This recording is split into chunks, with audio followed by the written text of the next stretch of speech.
aside from looking like Rick Grimes, Josh, you might as well be called a YouTube rancher, is what Adam and I called you, because you learned this whole process on YouTube. Is that right? Yeah, a lot of it, that's for sure. I mean, God bless the internet. If you have a question, you Google it and it pops up, and you have, there's no shortage of videos there.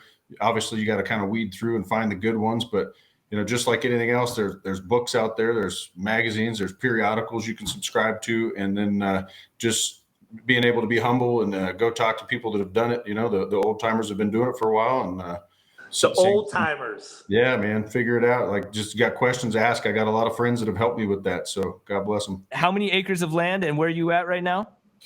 Well, where we live up in Wellington, it started off with 33 acres. We have our home up here in Wellington, Colorado, and purchased 33 acres back in about 2015, 2016, and didn't start ranching then. We didn't start ranching until probably a couple of years after that, and I just figured I wanted to raise. I've always been into eating organic, healthy food from probably my late teens, and so wanted to raise some healthy beef for myself. I was a little bit tired with the marketing and how they kind of manipulate consumers, and you don't really know what's happening with your animals.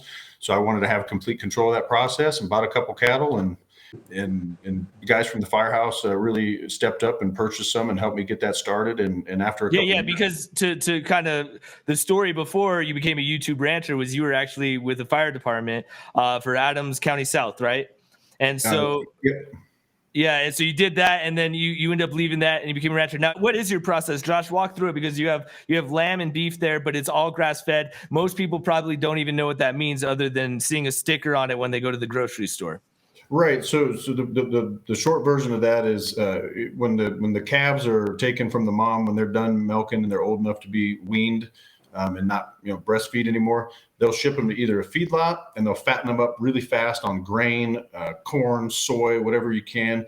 The problem with most of that stuff, as you guys know, it's mostly GMO. So it's not organic. So pesticides, herbicides, fungicides, all the other residues wind up in that stuff. The cattle eat it, like Adam said. Winds up primarily in the fat of the animal. So if you're eating beef 3 times a day, over the course of, weeks, months, years, that does take its toll and add up. So that's commercial feedlot beef. That, unfortunately, is the mainstream for us in America. And then you have grass-fed, which is there's a lot of misconceptions with that in marketing, because all cattle eat grass at some point in their life. So you want to look for grass-fed, grass-finished. So our cattle go on pasture. That's all they ever eat. We don't give them anything other than some dried up hay in the winter when it gets really deep snow, and we kind of throw some out there, keep them warm, keep them from having to dig down a couple feet into the snow to find grass. That's all they get. We graze them up in Rocky Mountain National, up in Roosevelt Forest. And they do that for the summer. They come back down. So grass, more grass. When they're up in the mountains, they can pick whatever they want. They got a vast array. I tell people it's just like the elk and deer. They're allowed to forage, eat whatever they want. They know what they need. And then water, sunshine, and love, man. That's all they get. We don't give them any, prophylactic antibiotics. We don't give them any. Obviously, growth hormones are illegal, but you always see that advertised. I think that's another marketing, distraction. But can we talk about? We have a column. Hopefully, I got her name right, or his name, Colin Baker. They're saying meat price has gone up to hell. What is that reasoning behind that? And what are we being ripped off? Is it a shortage? Is it supply? Why is it happening? It's not a shortage. And again, I'm not an expert on that, but I do, due diligence, trying to read and keep up with it. So the problem is a lot of the majority of the packing plants are owned by big companies, Tyson, Purdue, JBS. Those big companies own all the processing. So there's no less cattle running around right now. The cattle are out there. I have cattle that I've literally been sitting on for months because I can't get appointments to get into the processor. A lot of reasons for that. It's a tough industry. It's hard to keep employees. They're working hard hours. It's a hard job. COVID, people get to sit at home, collect a check. They don't want to work. So staffing, when COVID hit JBS, or they had the cyber attack and shut them down, things like that, you're talking about a plant that processes thousands of animals a day. When they're shut down for a week at a time with COVID or whatever the case may be, that meat has to go somewhere. So it diverts to the smaller plants that guys like me use, and there's just a backlog. So, if you call any place in Colorado right now and say, hey, I have a steer I need processed, they're booked through 2023. So you're not getting them in for a couple of years. And now Wow. you're working the way down the list to the smaller guys. So we've in essence created that problem. And then, like I said, most of the beef you're going to get is given grain, corn, soy. Those are volatile with the way the market swings, right? So if the cost of grain goes up, those feedlots are having to pay way more money to fatten those cattle, and that's going to reflect in the end price. And then if people have been following the distribution issues, so now you have supply chain issues because a lot of our product, like I said, the grass-fed, it's coming, even though it's marked USDA, it's from South America or New Zealand, and it still has a USDA stamp on it, and that's garbage in my opinion. But that stuff's sitting in a shipping container somewhere off of the coast. Wow. And it's not getting here, and then you don't have truck drivers to bring it, and so on and so forth. So I think we should also blame Adam since he eats enough for 3 guys. Yeah. We should also say that's the reason. But if you don't know, professional strongman Adam Geiger, he's going to be competing for the world record for the Atlas Stone lift on December 11th. And so part of this reason we really got to know Josh was because Adam, diet's a huge part of it, and Josh and everything he's talking about is important to you and what you do, not just necessarily for training for the world record, but just in eating right overall. Absolutely. When you're eating, just like I said earlier, food in abundance all day, it becomes a second job. And when you're putting in that much food, you want to make sure you're putting in the best food you can. And I also want to help out somebody local. You know what I mean? I've known Josh for a while.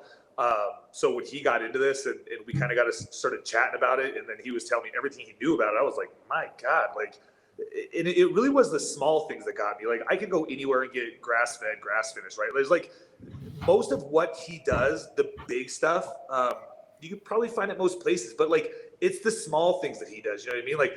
Every cow, I don't know if you got a chance to touch on it, Josh, but every cow before it goes to the processing, him and his family pray over every cow. Is that making the beef taste better? Is that doing anything better for me? No, but if he's willing to take 1 minute to do that, I know for sure he's not cutting corners anywhere else. And that makes me feel good that I'm putting that in my body. You know what I mean? I appreciate that. Me, those little things reflect very highly for me, because nobody's doing those things and cutting corners, he would just not do those. Right. So Josh, what is the price difference? I mean, your process is different. So someone watching this, #I'm from Denver, might be thinking, oh my God, that just means more money for me. What'd you say? Grass-fed, grass-finished. Well, now I'm paying more money. What is someone going to save or potentially get in value by coming to you directly? And how do they find you? So you can visit our website, ciardulloranch.com. I don't know if you can post a link or put a hyperlink up, but what we do is we take reservations, and so you'll pay for that quarter, half, whatever you want, and your name goes into the queue. And when we get product available, we fill it as it comes in, and we'll notify you when we take it in for processing. Like I said, there's delays, so as they come in, we'll say, hey, we got beef going in, get ready. We'll get you in a couple weeks, and kind of keep people up to date that way. But as far as the price is concerned, we like to focus on the wholesale. I don't want to sell in bulk. I don't want a semi showing up and taking all my cattle away to a feedlot or to restaurants or whatever. I like the personal connections I make with people. I like when people are texting me saying, hey, I've never seen this cut before. What do I do with this? Or how do you cook that? Or, I like having those conversations, and I appreciate when people take the time to want to know where their food comes from. But as far as the processing, we like to say, it's wholesale pricing. So you're paying $6.50 a pound on the hanging weight. So, but your take home, you're still taking home per quarter, anywhere 100 to 115 pounds of meat. And if you were to go to the store and just buy, let's say, a 16-ounce grass-fed ribeye from Whole Foods, which is one of the few places you can find a grass-fed, organic, grass-finished, similar product they're $32, $35 a pound, tenderloin ribeye.